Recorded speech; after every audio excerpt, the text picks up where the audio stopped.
This world, a fleeting shadow. Order guide All you. will be severed. Gather. Thunder.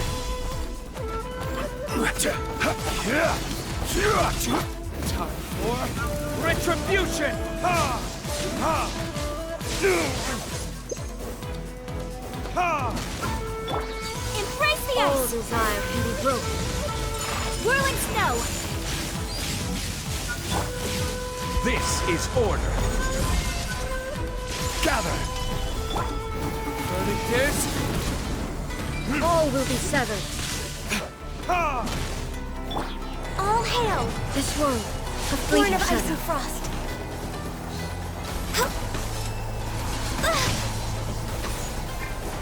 Order guide you. Your verdict is decided.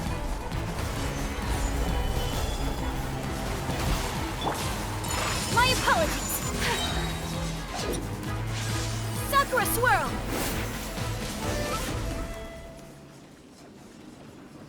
You've lost, eh? Yes, I have. Why can you not trust your people, and in the power of their ambitions? These ambitions have transcended space and time. They are something that no one can snuff out.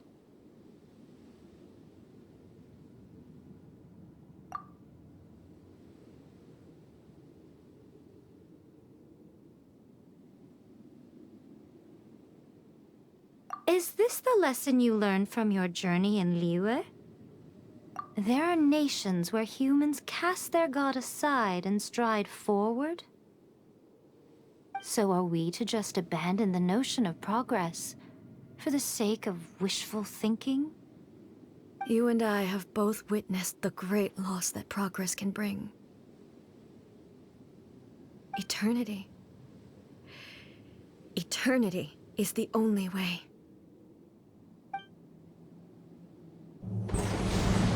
When lightning flashes, it casts a shadow. My name means shadow. With my blade, I purged all obstacles to progress.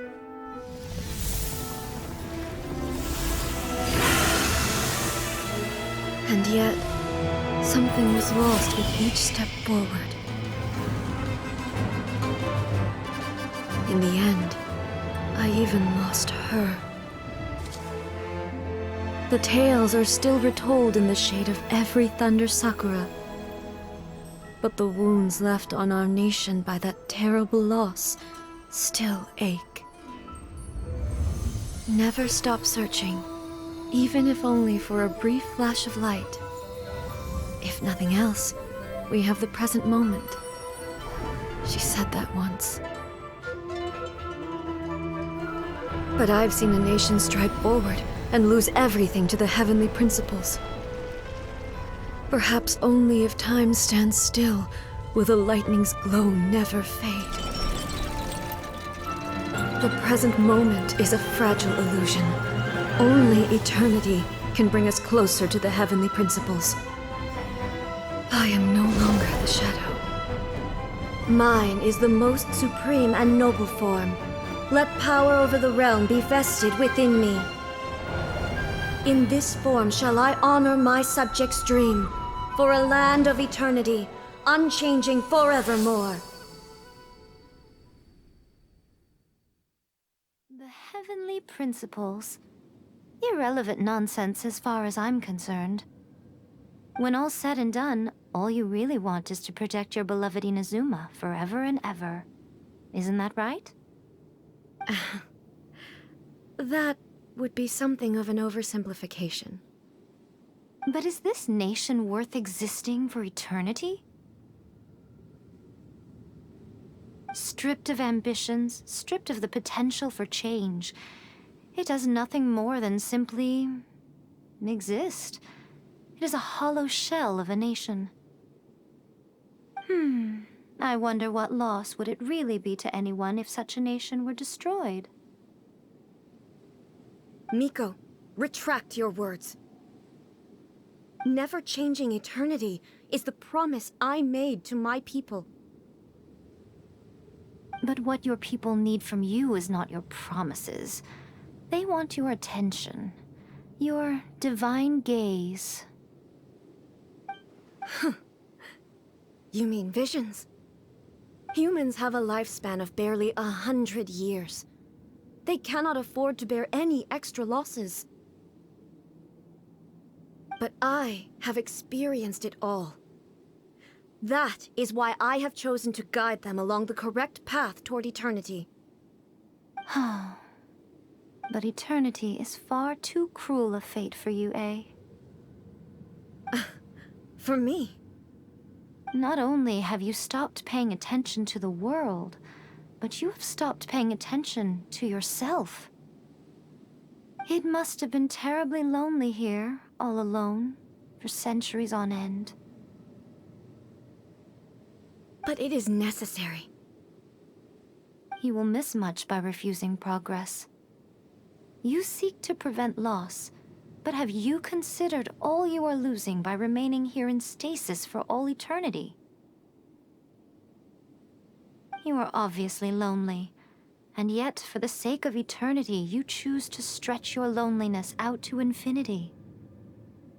Tell me this.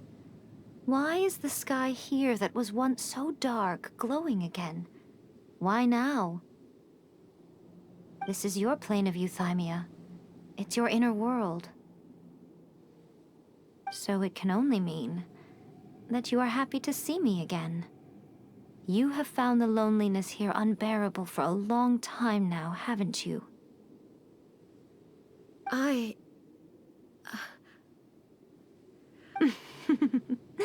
But I have so much to say to you. Let me tell you all that has happened over the last few centuries. How long will that take? As a Fox envoy, I have an excellent memory. I recall every detail of the last few centuries with perfect clarity. So it will probably take me another few centuries to relay it to you.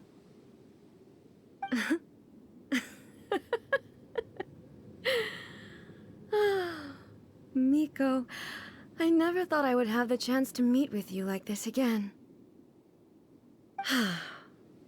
Seeing you again is a change to eternity. Since you are willing to admit that, I suppose that means we can still be friends? What a childish conversation this is. Anyway, now that I have been defeated by you and your plan, I will honor your wish to abolish the Vision Hunt Decree.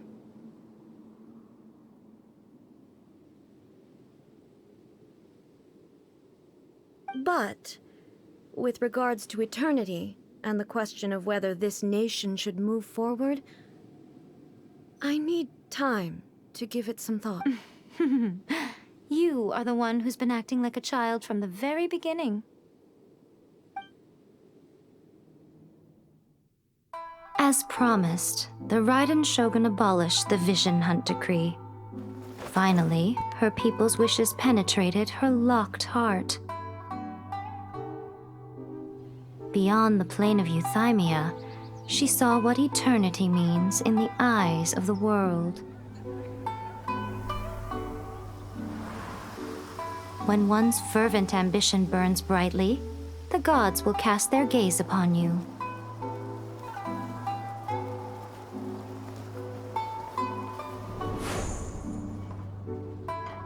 Some ambitions have the power to heal wounds, to bring victory, to inspire hope.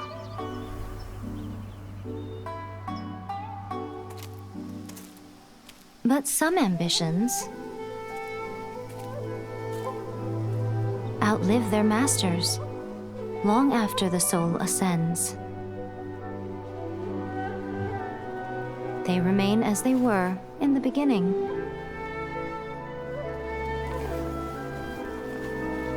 Burning bright and true for all eternity.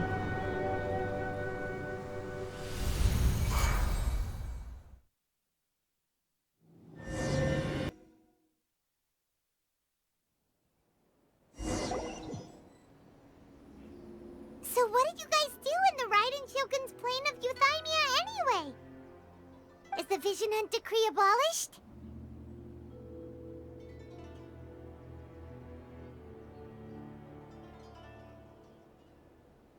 Oh, gotcha. Paimon was super worried, you know. So, maybe the reason Yae Miko is looking for us now is because she wants to thank us.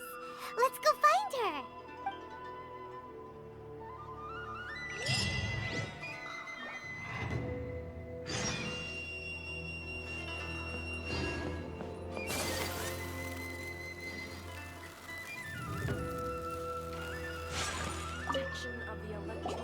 Why, hello. If it isn't the triumphant traveler. And why might you be visiting the shrine? A sign of piety, perhaps? You literally told us to come meet you here! I was just joking. I've been... Seems like someone's in a pretty good mood. Mm-hmm. Catching up with an old friend I hadn't seen in years was truly delightful. By the way, I heard that you had a duel before the throne, with a Fatui Harbinger no less. Courageous and astute. I must say, I am most impressed. Defeating Signora head-on in a duel means that your strength exceeds my expectations. Still, you did end up victorious. I gather congratulations are in order. Sure feels good to finally thwart a Fatui plan for once.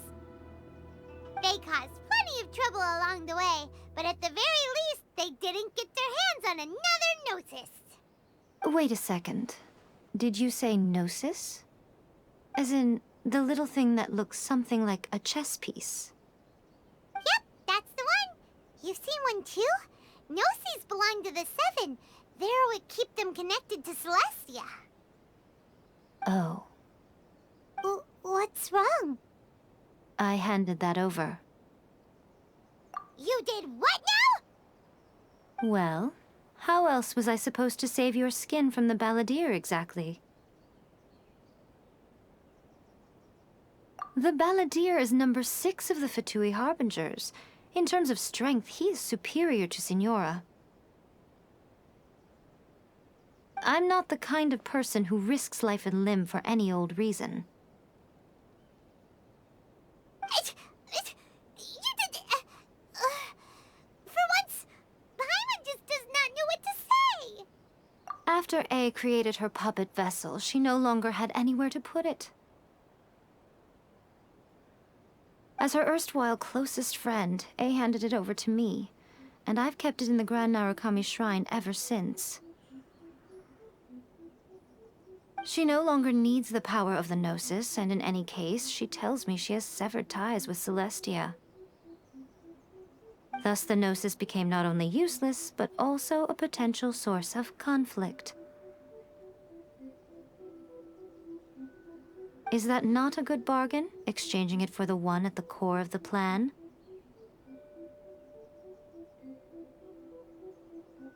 Judging by the results, at least, I dare say I struck a good deal. When you put it like that, Paimon has to agree. The Traveler is worth more than a Gnosis.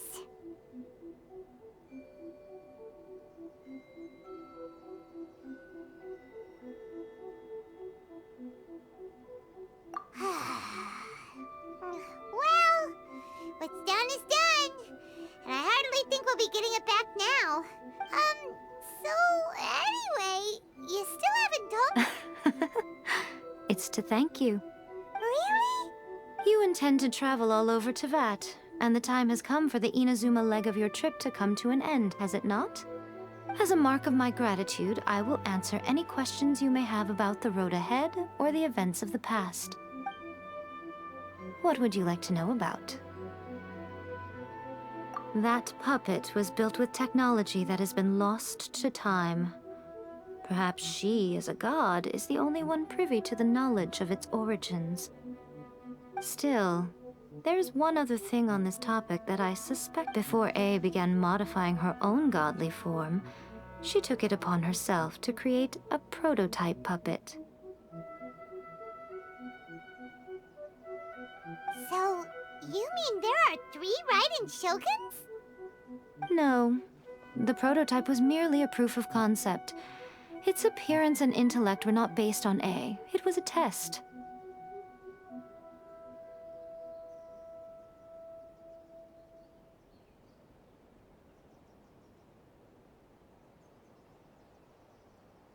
The original plan was for A to simply discard it. But perhaps A thought this to be too cruel, because in the end she chose only to seal the power within it. Later, this puppet wandered Inazuma as an ordinary human male with his own consciousness, until the Fatui took an interest in him. Some eccentric geniuses in the ranks of the Fatui made adjustments to the prototype, not only unsealing his power, but very likely rendering him even more formidable than his original specifications. The object of divine creation is now the one who has taken possession of the Gnosis, and the prototype puppet is now known as the Balladeer.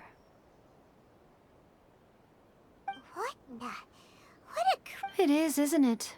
Who can say whether it's coincidence or destiny? I'm surprised an outlander like you is aware that there was once a change of Electro Archon. Few citizens of Inazuma are aware of this. Morat's told us. He said that the Electro Archon Ball has passed away. Yes. The truth of the matter is that there were 2 twin gods, Baal and Beelzebul. Twin gods? They won the Archon War together, and when Baal established the shogunate, Beelzebul became her Kagemusha, or shadow warrior.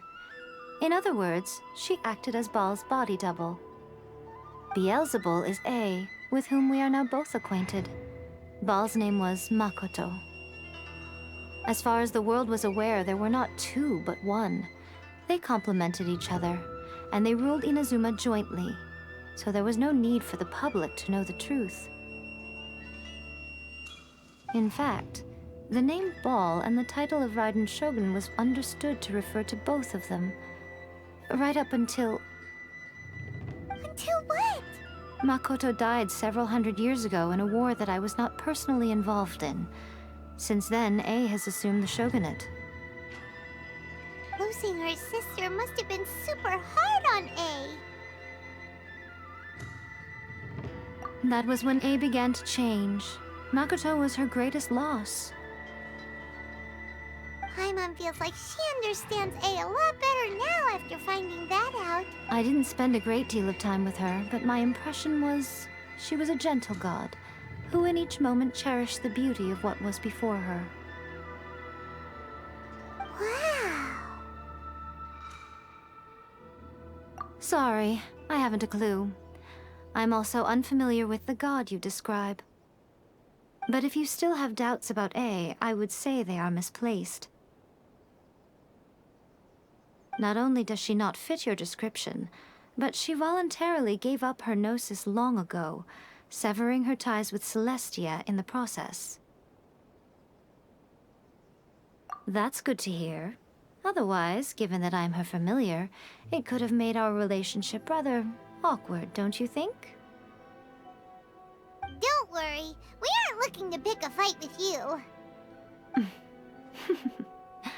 I wish you the best of luck. As for your sister's whereabouts, I will use all the resources at my disposal to investigate it, and I will also borrow some of Ayato's people from the Shiumatsuban. I'll let you know if I find out anything. Consider it part of my means of thanking you. After leaving Inazuma, I think it would be easiest for you to go to Sumeru. Ooh, Sumeru! We've run into loads of scholars from there on our journey so far. Yes, well, Sumeru is the land of the god of wisdom, where the quest for wisdom and knowledge is never-ending. But their obsession gives rise to some truly inexplicable things. For example, in Sumeru, knowledge is holistically managed as a resource. Knowledge is a resource? Yes.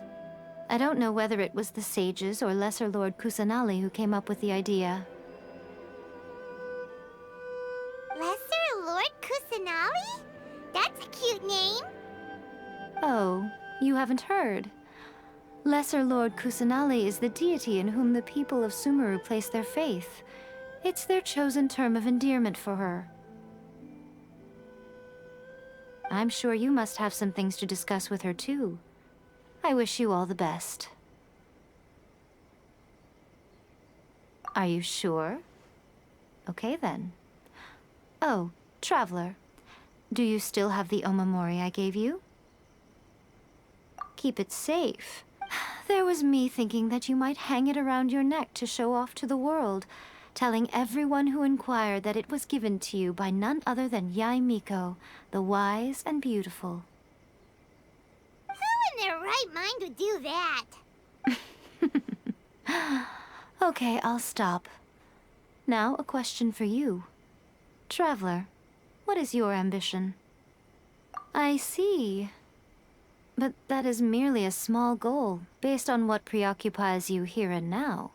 Your ambition should be something that transcends the world below and the starry sky above. Something that shines in unison with fate. Perhaps the reason you do not possess a vision is that such an ambition has yet to be engendered within you. It's a continue on your journey, and maybe that moment will come to pass.